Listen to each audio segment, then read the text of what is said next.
J'ai discuté ces derniers temps avec des gens de la revue Partage,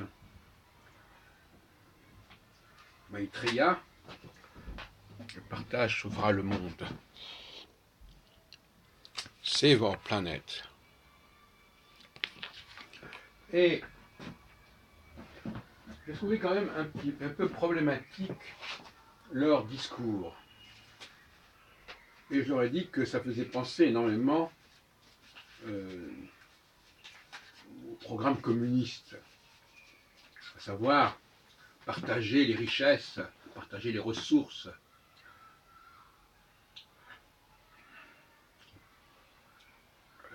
Pour un mouvement qui se veut spiritualiste, qui se veut lié à l'ère du Verseau, il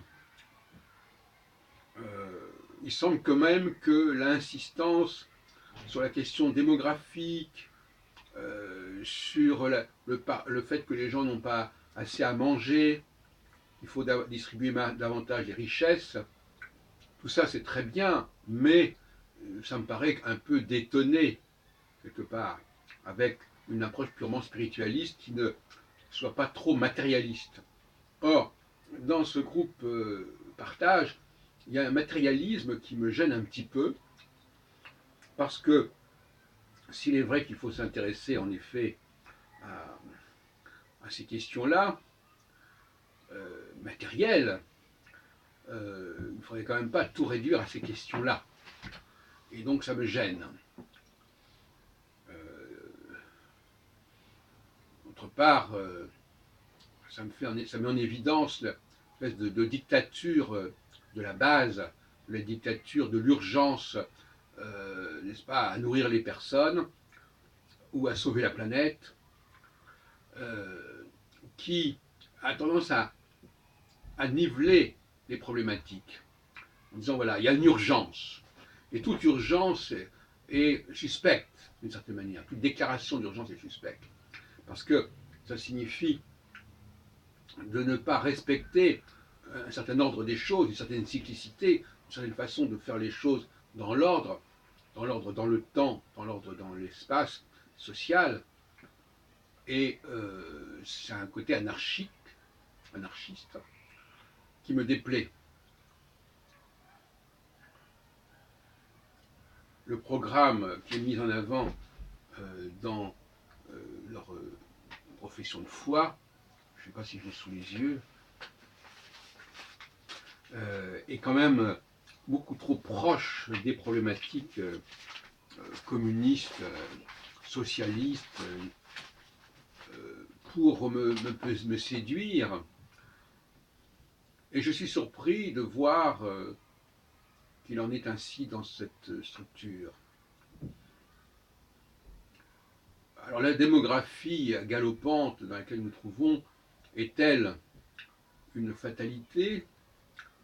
J'ai l'impression qu'il y a un tabou, on dit oui, il y a une démographie, mais il ne faut surtout pas de contraception, il ne faut pas remettre en question les femmes ont besoin de fonctionner, elles ont besoin de faire des enfants, et voilà. En fin de compte, derrière tout ce discours, moi je vois un féminisme outrancier, je dis les choses clairement, avec des valeurs de procréation qui sont considérées comme sanctuarisées, comme sacralisées, et auxquelles il faut s'adapter. Donc il faut adapter les ressources à la démographie galopante. Ça, je trouve ça insupportable.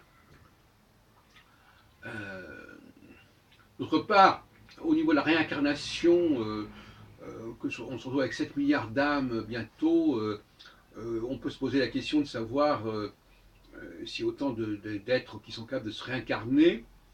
Alors certains disent que d'après Alice Bailey, il y a beaucoup plus de milliards que cela. Enfin, moi ça me paraît extrêmement douteux. Et par conséquent, cette inflation démographique, on dit que froidement qu'on sera en 2050, je ne sais pas comment, 7 milliards d'habitants, etc. Cette inflation démographique me paraît remettre en question les bases mêmes de toute théorie de la réincarnation, qui doit être quand même dans des mesures raisonnables. Alors, la question de savoir si tous les gens qui se réincarnent ont une âme, enfin, on ne sait plus très bien. on se demande s'il n'y a pas, ça ne va pas, le fait qu'on soit aussi nombreux, ça relativise énormément, si vous voulez, la signification des chemins spirituels personnels au profit d'une espèce de mouvement de masse.